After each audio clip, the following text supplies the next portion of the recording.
30 to 10% body fat in 13 simple steps. Number 1. Choose to eat small meals throughout the day. When meals are distributed throughout the day, rather than concentrated into 2 or 3 large meals, the body receives a continuous supply of nutrients which can help keep the metabolism active and prevent fat storage. Thus, eating small meals regularly can help control hunger, reducing the likelihood of overeating at a single meal. Maintaining stable blood glucose levels also avoids the sudden spikes and dips in energy that can lead to cravings for foods high in sugar and simple carbohydrates, which are often associated with increased abdominal fat.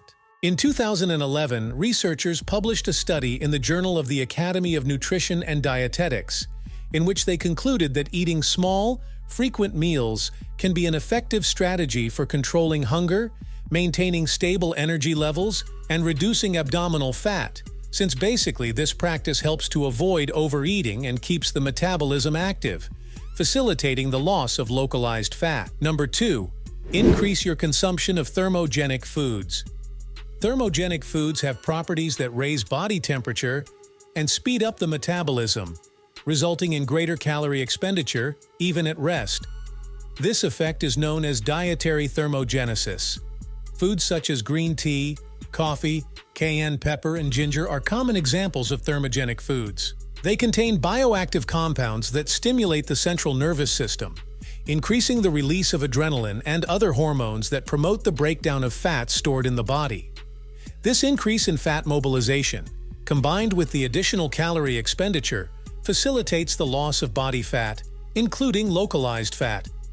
A study published in the American Journal of Clinical Nutrition shows that consuming thermogenic foods, such as green tea, can increase calorie burning and fat mobilization, promoting body fat loss. Number 3. Watch out for sugary drinks. Many people tend to think that only food makes you fat, but in fact, we also have to pay close attention to the liquids we drink. Drinks, such as soft drinks, industrialized fruit juices, and energy drinks are loaded with added sugars that provide calories without significant nutritional value. So, when consumed in excess, these extra calories can easily lead to weight gain, particularly in the abdominal region. Regular consumption of sugary drinks can cause rapid spikes in blood sugar levels, followed by sharp drops. These spikes and drops can increase hunger and cravings for more sugar-rich foods, creating a vicious cycle that contributes to fat gain. In addition, eating large amounts of sugar can lead to insulin resistance, a condition in which the body's cells do not respond properly to insulin. Insulin resistance is strongly associated with the accumulation of visceral fat and fat located around the internal organs in the abdominal cavity. Number 4. Avoid heavy meals at night. Metabolism tends to slow down at night, and the energy from the food eaten is less likely to be used immediately and stored as fat. In addition, eating late at night can disrupt the sleep cycle, resulting in less quality sleep, which is linked to increased appetite and a preference for high-calorie foods the next day. The food you choose to eat in the evening also plays a crucial role. If you want to eat at night, opt for foods rich in lean protein, fiber, and healthy fats, such as almonds, cottage cheese, and Greek yogurt. Avoid things like ice cream, French fries, pizza, and cakes. A study published in the American Journal of Clinical Nutrition analyzed the effects of mealtimes on metabolism and weight gain. The study, entitled "Eating Late at Night," predicts the increase in body mass index during adulthood in a nationally representative sample, was conducted by researchers who followed a group of adults over an extended period. They observed that those who ate late at night had a greater tendency to gain weight and increase their body mass index (BMI) compared to those who avoided evening meals. The participants were monitored for their eating habits and meal times, as well as undergoing regular weight and BMI measurements.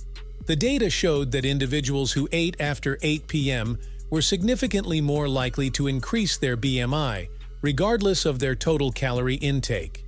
The explanation for this phenomenon involves lower metabolic efficiency during the night and altered sleep patterns, which can lead to an increase in appetite and a decrease in metabolism regulation the following day. Number 5.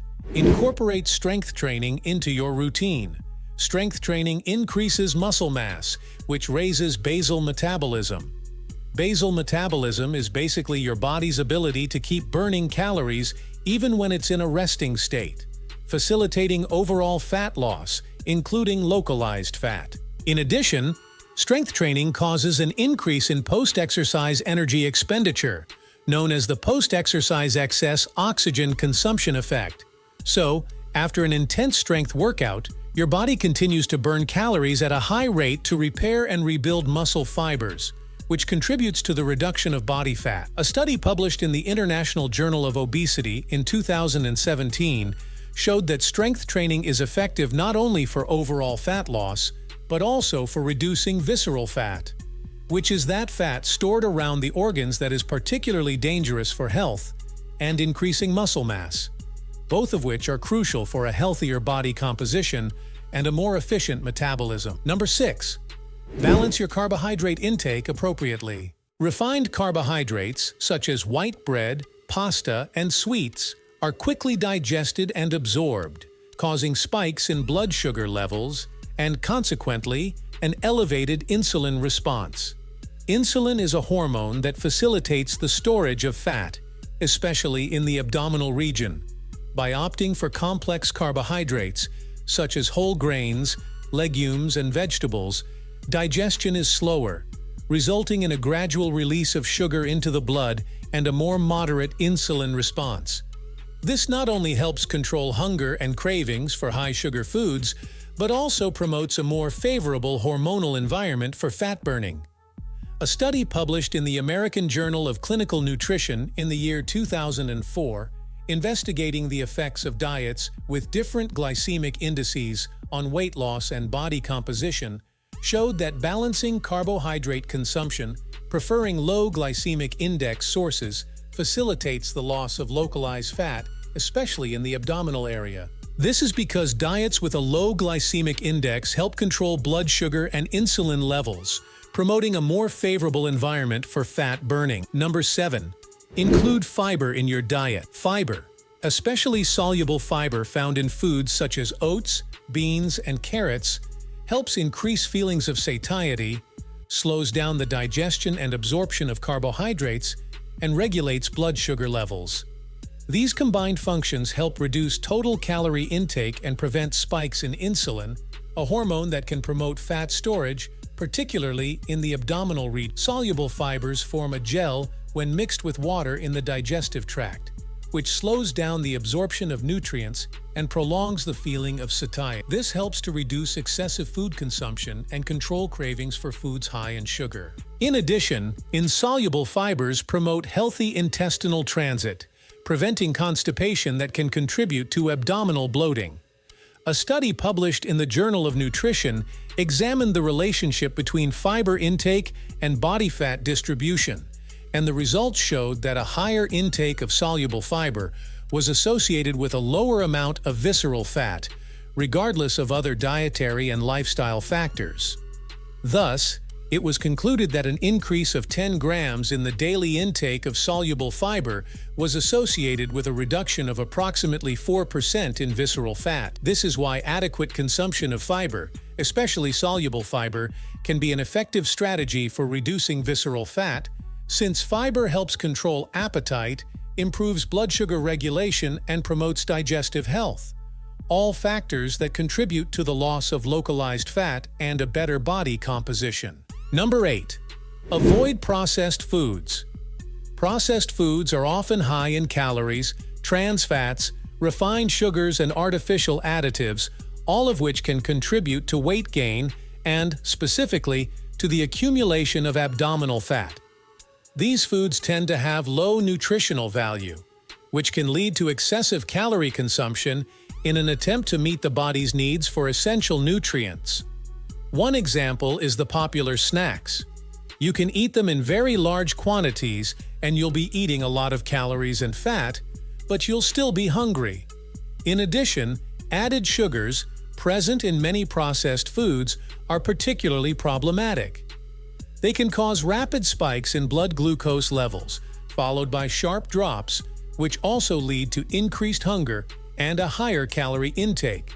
Excessive sugar consumption is also associated with increased levels of insulin, a hormone that facilitates the storage of fat, especially in the abdominal region. A study published in the Journal of Nutrition in 2019 shows that choosing whole foods over processed foods can have a positive impact on body composition, promoting the loss of localized fat. And this is partly due to the higher fiber content, nutrients, and lower glycemic load of whole foods, which help regulate blood sugar levels and promote satiety, resulting in a lower overall caloric intake and a reduction in fat stored in the body. Number 9.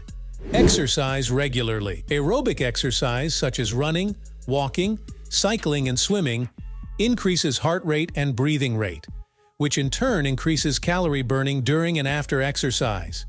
This increase in calorie burning helps to reduce total body fat, including localized fat in specific areas such as the abdomen.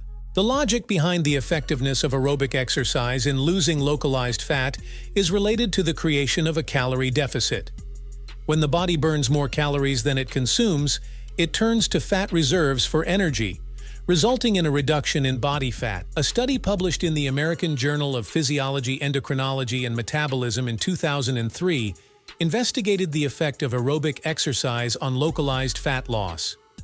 In the study, 10 young men took part in a unilateral exercise program where only one leg was exercised while the other remained inactive.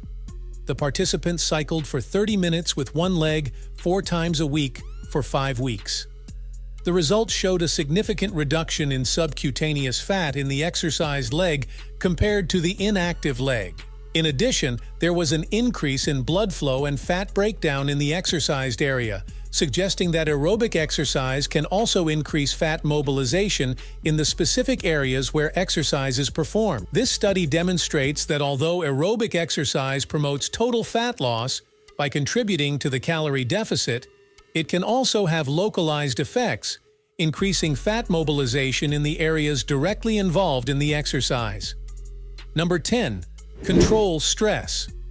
Controlling stress favors the loss of localized fat, especially in the abdominal region, due to the impact of chronic stress on hormone levels, particularly cortisol. Cortisol is a hormone released in response to stress and has several functions in the body, including regulating metabolism and the inflammatory response. However, prolonged high levels of cortisol can lead to increased appetite, cravings for foods high in sugar and fat, and the storage of fat, particularly in the abdominal area. When we are stressed, the body enters a state we call fight or flight, thereby releasing cortisol and other stress hormones. Cortisol increases the release of glucose into the bloodstream to provide quick energy. If this energy is not used, for example through physical activity, the body stores it as fat, often in the abdominal region. In addition, cortisol can negatively affect sleep, another factor that contributes to weight gain. A study published in the Journal of Obesity examining the relationship between cortisol levels, stress, and body fat distribution concluded that chronic exposure to high cortisol levels was associated with the accumulation of visceral fat. This is why stress management practices such as meditation, breathing exercises, yoga, and regular physical activity can help reduce cortisol levels and consequently decrease the storage of abdominal fat. Number 11.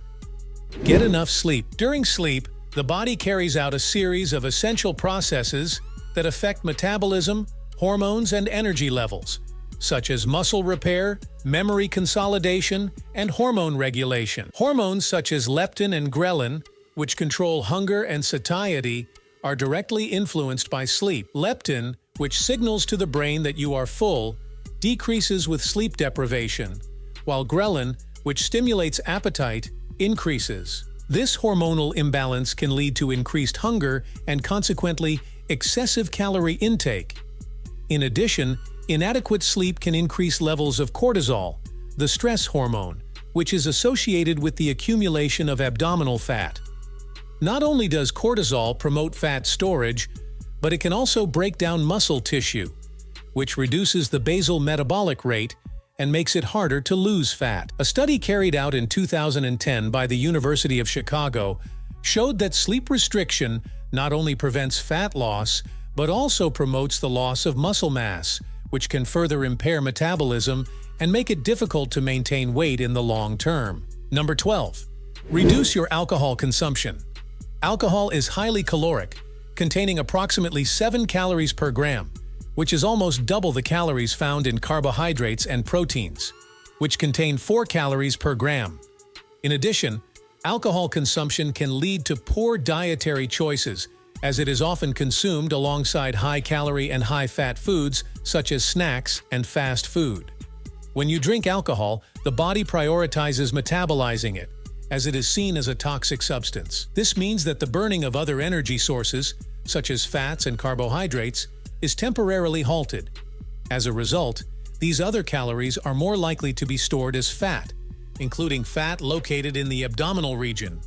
In addition, alcohol consumption can negatively affect hormone regulation. For example, alcohol can increase levels of cortisol, a hormone associated with stress that is linked to increased abdominal fat storage, and can also reduce levels of testosterone, which is important for building and maintaining muscle mass. With less muscle mass, basal metabolism decreases, which makes it harder to burn calories and lose fat. That's why you'll always see nutritionists and athletes claiming that alcohol is the biggest villain to your physique's progress. Number 13. Stay properly hydrated. It is known that water is essential for all metabolic processes in the body, including lipolysis, which is the breakdown of fat cells to be used as energy. Therefore, without adequate hydration, these processes can be less efficient, making it more difficult to lose fat. In addition, drinking water can help control appetite. This is because thirst can often be mistaken for hunger, leading to unnecessary calorie consumption. That's why many nutritionists often say that keeping a bottle of water nearby can help with the exaggerated hunger you feel throughout the day. By staying hydrated, it's easier to distinguish between thirst and real hunger, which can help reduce calorie intake and promote fat loss. Hydration also influences performance during exercise. Dehydration can lead to a decrease in strength, endurance, and recovery capacity, making workouts less effective. Thus, with adequate hydration, muscles function better, allowing for a more intense and efficient workout, which contributes to fat burning. Researchers in a study published in the Journal of Clinical Endocrinology and Metabolism measured participants' energy expenditure before and after drinking water. They found that drinking 500 milliliters of water increased the resting metabolic rate by up to 30%, with the maximum effect occurring between 30 and 40 minutes after ingestion. This increase in metabolic rate was attributed to the process of water-induced thermogenesis, where the body expends energy to heat the water consumed to body temperature.